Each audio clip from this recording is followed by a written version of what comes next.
Hey there. I get it. You're thinking about making a job change, and your head's probably buzzing with a million questions. Hmm. So you shared an article with us from Rezoom.io Hmm. titled Reasons for Leaving a Job, published December 1st. And you're right, it's a perfect place to start, ready to dive in and unpack this together. You bet. Leaving a job is a huge decision, and it's easy to get lost in the swirling thoughts. What's fascinating about this Resume article is how it breaks down the why behind leaving, and then gives you practical steps for actually doing it well. Okay, so the article lists a bunch of reasons people quit, but a few really jumped out at me, like feeling stuck with zero career growth. I imagine it's like training for a marathon, putting in all that work, and then finding out the race was canceled. All that effort, but nowhere to go. Have you seen this a lot? Definitely. You hit the nail on the head with that analogy, especially early in your career. You're eager to level up.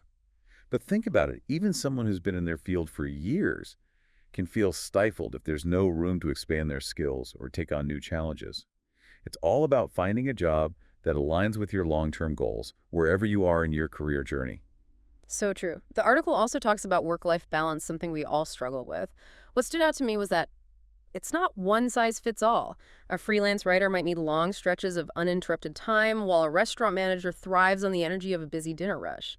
What are some other ways people define this balance? You're right, there's no magic formula. A new parent might prioritize a job with on-site childcare. Someone caring for an elderly parent might need flexibility to attend appointments. Work-life balance really boils down to figuring out what allows you to perform your best at work and have a fulfilling life outside of it. Makes sense. Another reason that caught my eye was company culture. The Resume article described it like trying to squeeze into a pair of shoes that are too small. You might love the look, but eventually, it's just painful. What's interesting here is how company culture goes way beyond perks like free snacks. It's about the underlying values, the way decisions are made, how people treat each other. Can you see yourself thriving in that environment long term? If a company prioritizes cutthroat competition and you value collaboration, that's a mismatch. You need to be able to bring your authentic self to work and feel like you belong. All right, so we've got these compelling reasons for leaving. But then comes the tricky part, explaining them to a potential new employer. The Resume article emphasizes honesty and tact. How do you strike that balance? It's a delicate dance. You want to be genuine, but never bash your previous employer. For example, instead of saying, I left because my boss was a micromanager, you could say, I'm seeking a role where I can take initiative and have more autonomy over projects. You're highlighting what you're looking for, not what you're running from. That's super helpful. So framing is everything, but how do you tie that into your own situation and strengths in an interview? Here's where some self-reflection comes in handy. What are you uniquely good at? What did you excel at in your previous role? What kind of growth are you seeking? By articulating these things, you're not just explaining your past. You're showcasing how your skills and aspirations make you a perfect fit for this new opportunity. Okay, that makes a lot of sense. It's like turning your career story into a compelling pitch. Now let's talk about transitioning out of a job smoothly. The article mentions things like giving enough notice offering to train your replacement. These steps are crucial. Even if leaving is bittersweet, it's about your professional reputation, which has a long-term impact. Imagine two people with identical skills. One burns bridges on their way out, the other helps ensure a smooth handover. Who do you think future employers are going to call for references? That's a great point. Being professional, even when it's tough, shows integrity. Speaking of potentially tough situations, any tips for handling the dreaded exit interview? Exit interviews can be a bit like navigating a minefield. They're meant to gather feedback, but you can use them strategically too. Instead of venting frustrations, focus on constructive suggestions. For example, I felt communication could be improved by, or I learned a lot here, but future employees might benefit from. You're offering valuable insights while leaving on a positive note. So it's more about contributing to positive change than airing grievances. Got it. The Resume article also mentions the impact of leaving beyond just the paycheck. What are some of those ripple effects? You're absolutely right. It's not just about the money. Leaving a job can affect your entire career trajectory. Think of it like planning a road trip. Is this job change a scenic detour that adds valuable experience, or is it taking you completely off course from your ultimate destination? That's a great analogy. It's about making sure each move gets you closer to where you want to be professionally. And of course, there's the financial piece. How do you advise people to approach that aspect? Before you even start applying for new jobs, take stock of your finances. How long can you comfortably be between jobs? Do you have a financial cushion? It's important to be realistic about your needs and maybe even take steps now to bolster your savings or explore side hustles for added security. Being financially prepared definitely takes some of the pressure off. But let's be honest, even when it's the right decision, leaving a job can be emotionally draining. Absolutely. You're leaving behind familiar routines, colleagues you've bonded with, maybe even a sense of stability. Acknowledging those feelings is important. Having a support system in place, friends, family, mentors can make a huge difference. So taking care of your mental well-being is just as important as the practical stuff. It's all connected. Before we wrap up this part of our deep dive, what else from the article really struck you? The Rezoom article didn't explicitly say this, Yeah. but it really got me thinking about the learning aspect. Even in jobs we're leaving, especially those we aren't thrilled about, there are valuable lessons tucked away. It's almost like mining for gold. You got to dig through some dirt to find the good stuff. That's such a cool way to put it. So even the frustrating parts can be turned into valuable insights. I'm curious, what are some examples of those hidden gems people might overlook? Think about the challenges you faced. Did a project go off the rails? Did you have a difficult client? Maybe you had to pick up a skill you weren't initially comfortable with. These are all opportunities for growth.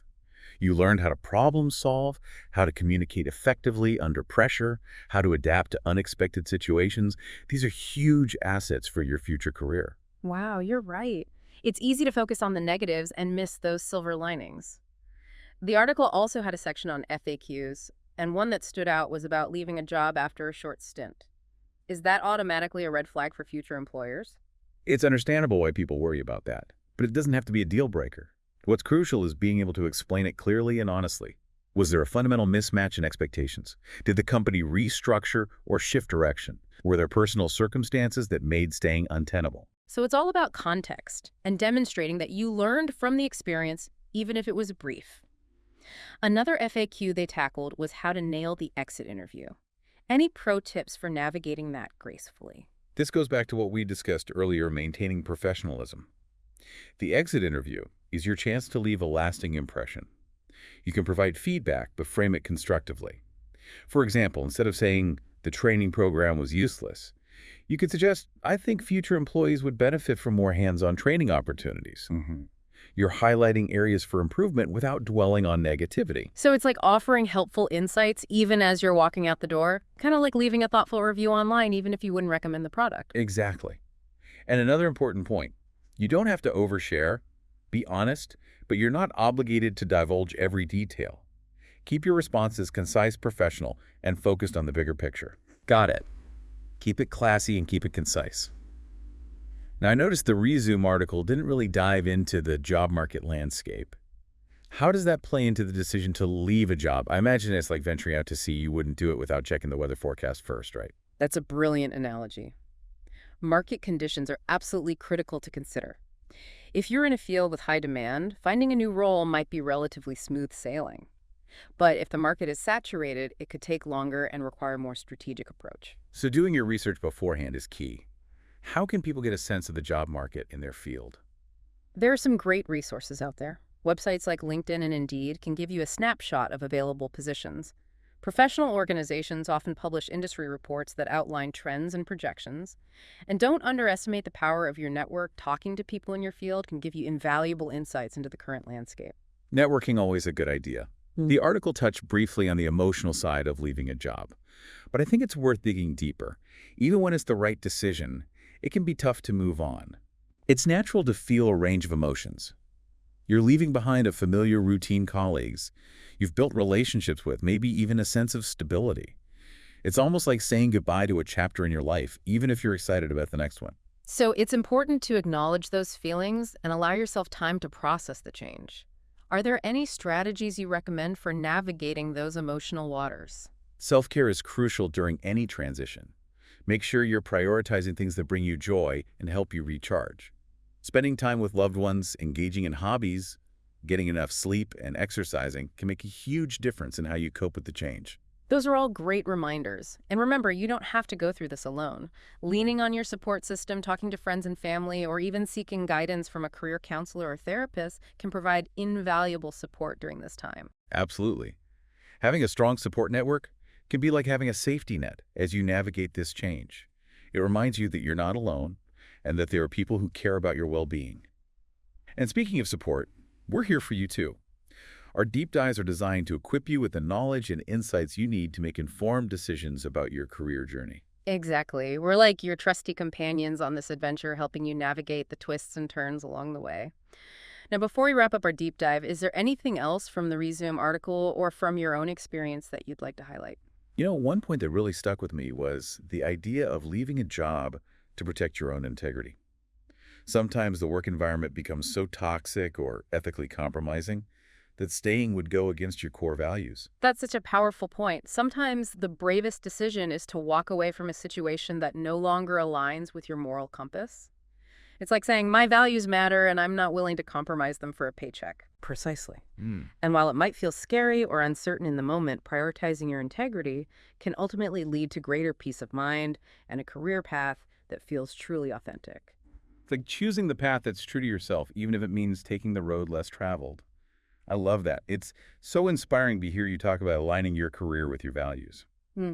All right, as we wrap up our deep dive into the reasons for leaving a job, let's distill some key takeaways for you. Definitely. It's clear from the Resume article and our conversation that leaving a job isn't a simple yes or no decision. There are practical factors to consider: your finances, career goals, and the job market itself. But we can't forget the emotional impact. This is a big change, and it's okay to feel a mix of excitement, anxiety, even a bit of grief for what you're leaving behind. Right, it's not just a job change, it's a life change. And like any major decision, it deserves careful consideration and planning. Something else that really stood out to me was the power of self-awareness. Before you jump ship, take some time to reflect. What are your non-negotiables? What kind of work environment allows you to thrive? Understanding your motivations and values will make the transition much smoother and increase the chances of finding a job that's a truly great fit. It's like having a clear roadmap before you set out on a journey. Knowing where you want to go makes navigating the inevitable detours a lot easier. Exactly. And remember, even if you're leaving a job that wasn't the best experience, there are ways to do it gracefully. Giving adequate notice, offering to help with the transition, and staying professional to the very end, these things matter. They demonstrate your integrity and protect your professional reputation, which is invaluable in the long run. Burning bridges is never a good look, no matter how tempting it might feel in the heat of the moment. And I love how you emphasize the importance of learning from every experience, even the tough ones. Those challenges can become stepping stones on your path to success. Absolutely. Every job, every interaction adds to your toolkit of skills and wisdom. Even if it wasn't the perfect situation, take the time to reflect on what you gained. What did you learn about yourself, about your work style, about what you definitely don't want in your next role? These insights are pure gold. So true. It's all about growth, even if it comes with a few growing pains along the way. Now, before we say goodbye, what final thoughts would you like to leave our listener with as they embark on this journey? The Rezoom article was packed with practical advice, but I want to leave you with something a bit more personal.